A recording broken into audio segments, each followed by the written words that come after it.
Assalamualaikum warahmatullahi wabarakatuh. Halo teman-teman, di sini saya akan memaparkan proposal metodologi penelitian saya yang berjudul Karakteristik Biodegradable Foam pati singkong termodifikasi dengan penambahan polivinil alkohol dan rasio magnesium stearat sebagai zat aditif. Dengan dosen pembimbing saya adalah Bapak Azmi Alfian Gabriel, STPMP. Sebelumnya perkenalkan, nama saya Jayaningrum. Saya mahasiswi dari Teknologi Agroindustri Universitas Internasional Semen Indonesia. Latar belakang dari penelitian ini adalah penggunaan kemasan semakin hari semakin meningkat, seiring dengan meningkatnya jumlah penduduk. Hal itu dikarenakan kemasan ini dapat melindungi makanan atau minuman dari gangguan luar, seperti gangguan fisik, kimia, biologi. Selain itu, kemasan juga digunakan sebagai identitas suatu produk. Nah, salah satu kemasan yang paling banyak digunakan adalah kemasan styrofoam. Kemasan ini sangat praktis, ringan, memiliki nilai ekonomis yang cukup rendah, dapat menahan suhu panas dan dingin yang cukup baik. Akan tetapi, kemasan ini tidak dapat diuraikan oleh mikroorganisme, sehingga ketika kemasan ini setelah digunakan, akan menumpuk menjadi limbah. Oleh karena itu, kemasan ini termasuk penghasil limbah berbahaya terbesar kelima oleh EPA atau Environmental Protection Agency USA. Untuk pengelolaan dalam kemasan ini dilakukan pembakaran limbah styrofoam juga merupakan solusi yang terbaik karena akan menghasilkan gas yang sangat berbahaya seperti stiren poliaromatik hidrokarbon, hidroklorofluorkarbon, dan karbon monoksida. Oleh karena itu, banyak peneliti yang melakukan penelitian mengenai bahan pengganti dalam pembuatan kemasan yang diambil dari polimer alam. Salah satunya adalah pati. Nah, pati ini digabung dengan beberapa bahan lainnya seperti protein, keragenan, gliserol, dan kitosan untuk dapat memperbaiki karakteristik dari kemasan agar dapat menyimpan makanan dan menjaga kualitas makanan. Nah, dari bahan-bahan tersebut digunakan untuk membuat kemasan yang diberikan nama biodegradable foam. Kemasan ini digunakan untuk pengganti styrofoam yang berbahan dasar pati dengan memiliki karakteristik tertentu. Akan tetapi, masih perlu ditambahkan zat aditif lain. Nah, zat aditif itu adalah magnesium stearat, polivinil alkohol, dan modifikasi dari pati itu sendiri. Hal itu sesuai dengan peneliti pada Hendrawati 2019 yang menyatakan bahwa modifikasi pati itu dapat dilakukan untuk memperbaiki karakteristik dengan menggunakan metode hidrolisis asam. Metode ini digunakan karena dapat mendegradasi hemiselulosa dan bagian amorf sehingga dapat membentuk kristalin dan dapat mampu memperbaiki karakteristik biodegradable foam. Nah, untuk magnesium dan polivinil alkohol digunakan untuk memperbaiki karakteristik dari biodegradable foam seperti tidak mudah terserap air dan dapat diuraikan oleh mikroorganisme. Setelah itu, menurut penelitian Hendrawati 2015, magnesium stearat ini digunakan dengan beberapa persentase, mulai dari 1% hingga 4%, yang dapat mempengaruhi daya serap air, kemampuan degradasi, dan kuat tarik biodegradable foam. Nah, untuk penelitian ini sendiri akan menggunakan rasio 1,6, 2,8, dan 4%. Hal ini dipilih karena pada penelitian terdahulu, hasil yang terbaik adalah pada 4%, dan pada penelitian yang akan dilakukan, ditambahkan pula polivinil alkohol, di mana PVA dan magnesium stearat itu memiliki sifat yang hidrofobik. Tujuan dari penelitian untuk memperbaiki karakteristik biodegradable foam dengan tingkat biodegradability, water absorption, dan kuat tekan yang baik. Di sini ada rumusan masalah dan tujuan. Rumusan masalahnya itu bagaimana efektivitas sifat biodegradability, karakteristik biofoam, dan kuat tekan dari biodegradable foam dengan beberapa zat aditif tersebut. Dan tujuannya menjawab rumusan masalah untuk mengetahui sifat biodegradability, karakteristik, dan kuat tekan serta densitas dari biofoam yang dibuat. Selanjutnya, manfaatnya itu mengurangi limbah berbahaya, mengetahui perbedaan bahan, dan meningkatkan pemahaman untuk memilih kemasan yang ramah lingkungan. Luaran yang diharapkan adalah proposal penelitian, prototipe, dan kritik, serta saran. Nah, batasan yang digunakan itu, persentase bahan yang digunakan itu sama, hanya magnesium stearat sesuai dengan persentase yang ditentukan. Suhu termopressing 175 derajat Celcius, dan pengujiannya itu ada kenampakan fisik, serap air, densitas, dan biodegradability. Serta eksperimen dilakukan sebanyak 3 kali dan diambil rata-rata yang terbaik. Kemudian pengujian biodegradability dilakukan selama 2 bulan dan pengecekan selama tiap minggu. Styrofoam itu tersusun dari polimer-polimer yang berbahan kimia aditif yang bersifat karsinogenik sehingga dapat mengganggu kesehatan manusia. Pada awalnya, polistiren ini digunakan oleh perusahaan Dow Chemical tahun 1941 sebagai insulator pada bahan konstruksi bangunan. Akan tetapi, seiring berkembangnya zaman, polistiren ini digunakan untuk memproduksi kemasan karena memiliki banyak kelebihan, seperti sangat amorfus, tembus cahaya, kaku, murah, praktis, tahan bocor, mempunyai indeks refraksi yang tinggi, sukar ditembus oleh gas kecuali uap air, dan diisi udara sekitar 98% dengan kepadatan yang cukup tinggi. Kemasan styrofoam ini terbuat dari polistiren foam yang dihasilkan dari pencampuran 90-95% polistiren dan 5-10% gas tertentu seperti N-butana atau N-pentana. Nah, meskipun kemasan ini itu sangat baik dalam menyimpan makanan panas, akan tetapi ketika makanan panas diletakkan pada styrofoam dapat memutus ikatan kimia yang ada pada styrofoam, sehingga dapat menurunkan kualitas dari makanan itu sendiri. Dalam proses produksinya juga akan berbahaya bagi kesehatan karena bau dari proses produksi tersebut dapat melepaskan 57 zat berbahaya yang dapat mencemari pernafasan. Kemasan ini diharapkan dapat menjaga kualitas makanan dan melindungi makanan dari gangguan luar seperti styrofoam. Bahan baku utama dari kemasan ini adalah pati. Akan tetapi, kemasan ini masih memiliki sifat fisik dan mekanis yang sangat kurang. Nah, meskipun dilakukan pencampuran dengan serat, pati, dan air, masih memiliki banyak kekurangan karena sifat alami dari pati adalah hidrofilik, yaitu mudah terserap oleh air, sehingga perlu ditambahkan zat aditif lainnya seperti PVA, magnesium stearat, serat kayu lunak, wax, dan polimer sintetis lainnya. Pengaplikasian dalam kemasan ini adalah untuk makanan atau produk dengan kadar air yang rendah, seperti buah-buahan utuh, sayur-sayuran, ayam, atau makanan lainnya.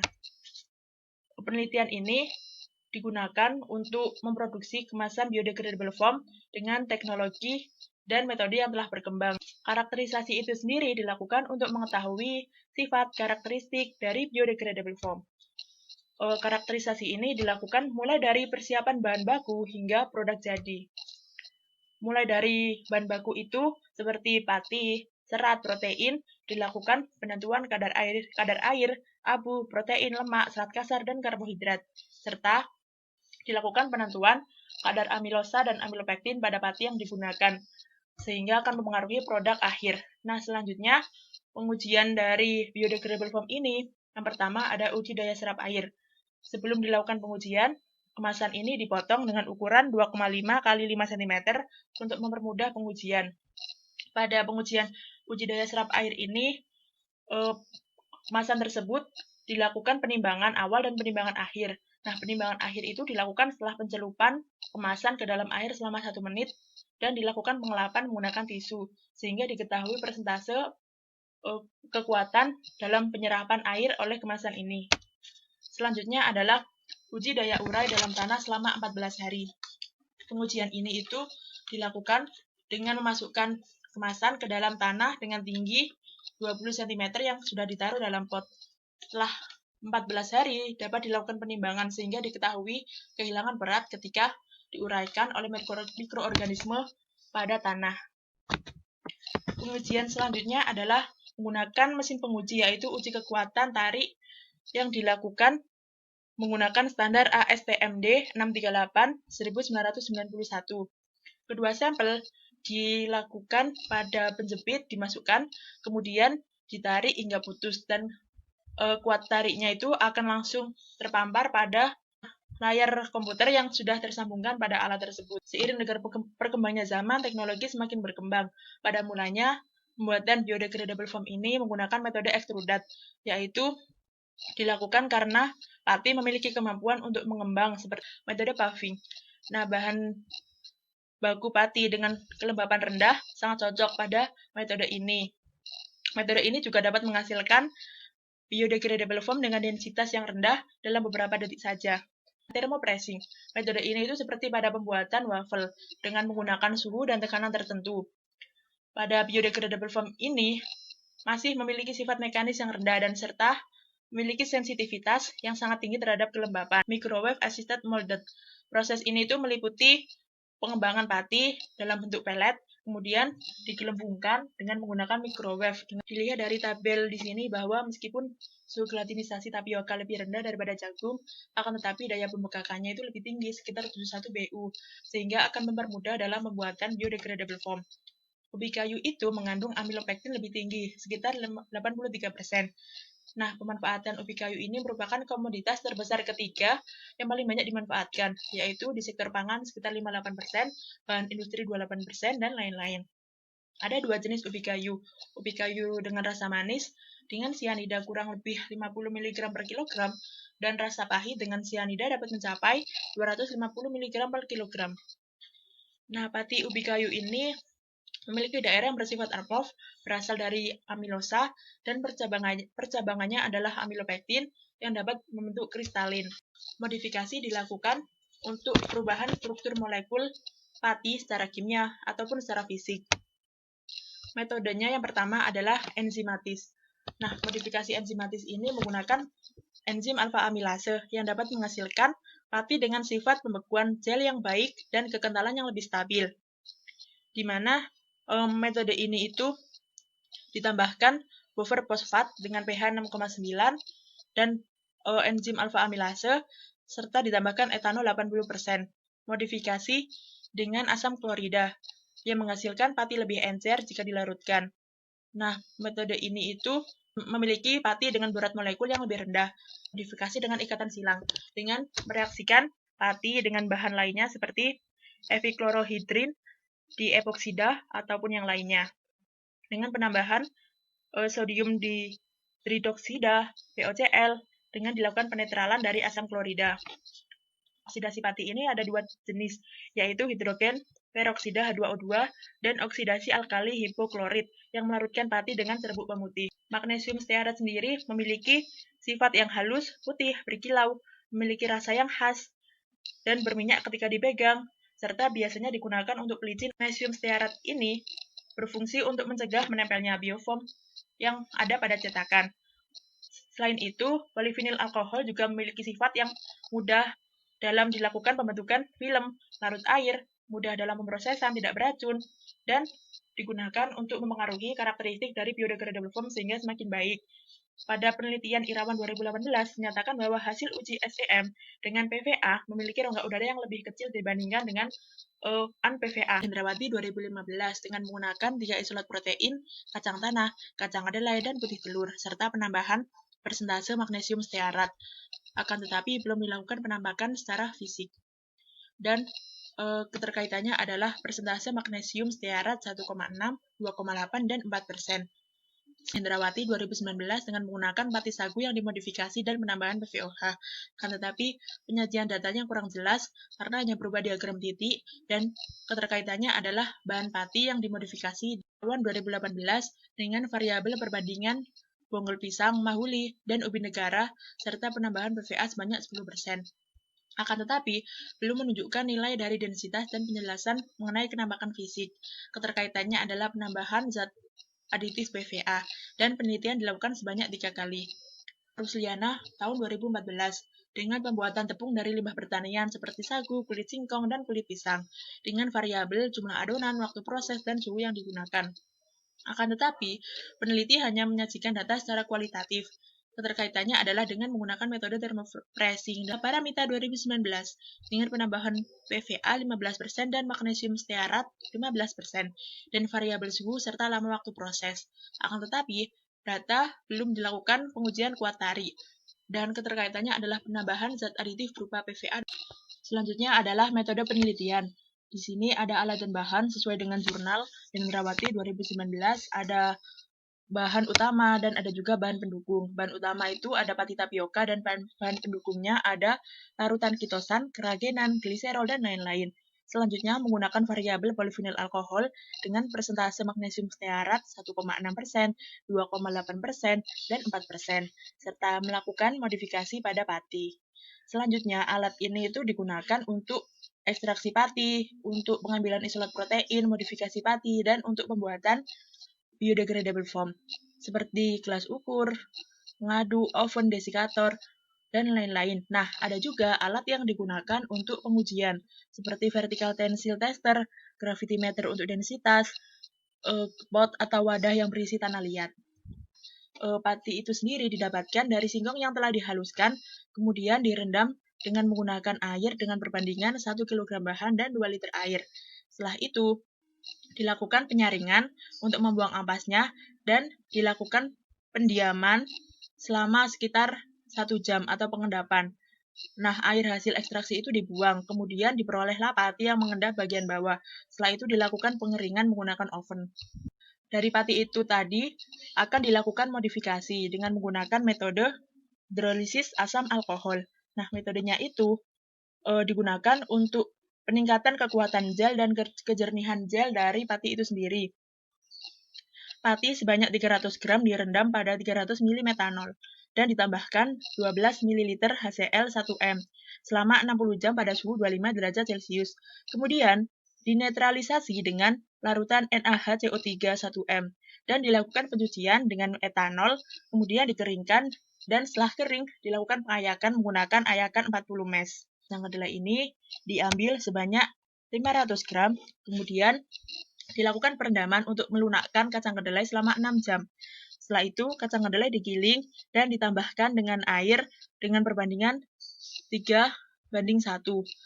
Setelah itu didiamkan dan terbentuklah 2 lapisan antara endapan dan cairan atau filtrat. Nah, untuk endapannya itu dibuang, kemudian kita mengambil yang filtrat untuk kemudian dipanaskan pada suhu 80 derajat Celcius dan ditambahkan asam asetat hingga pH 4,5 dan dilakukan pemisahan serta penyaringan menggunakan kertas saring. Di sini ada diagram alir pembuatan biodegradable foam.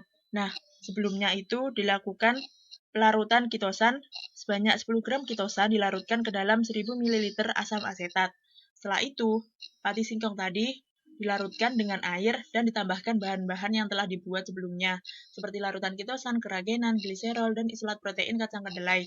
Nah, setelah itu ditambahkan zat aditif seperti magnesium stearat, PVA, atau non-PVA sesuai dengan variabel yang telah ditentukan. Setelah dicampur semua bahan, dilakukan pengadukan secara cepat selama 20 menit dan ditambahkan air sedikit demi sedikit sampai adonan mengembang. Nah, untuk pati yang dimodifikasi ditambahkan sebanyak 36 gram juga, tapi dilakukan pengadukan secara lambat selama 20 menit. Untuk step sebelumnya itu sama. Setelah itu, dilakukan pengovenan pada suhu 175 derajat Celcius selama 30 menit. Hal ini bertujuan untuk memadatkan adonan. Nah, sebelum dilakukan pengujian, harus dilakukan pendinginan selama 4 hari agar adonan itu dapat terlepas secara sempurna dari cetakan. Setelah itu dilakukan pengamatan fisik dan beberapa pengujian. Yang pertama ada pengujian daya serap air dari berat awal sampai berat akhir yang telah dicelupkan pada air.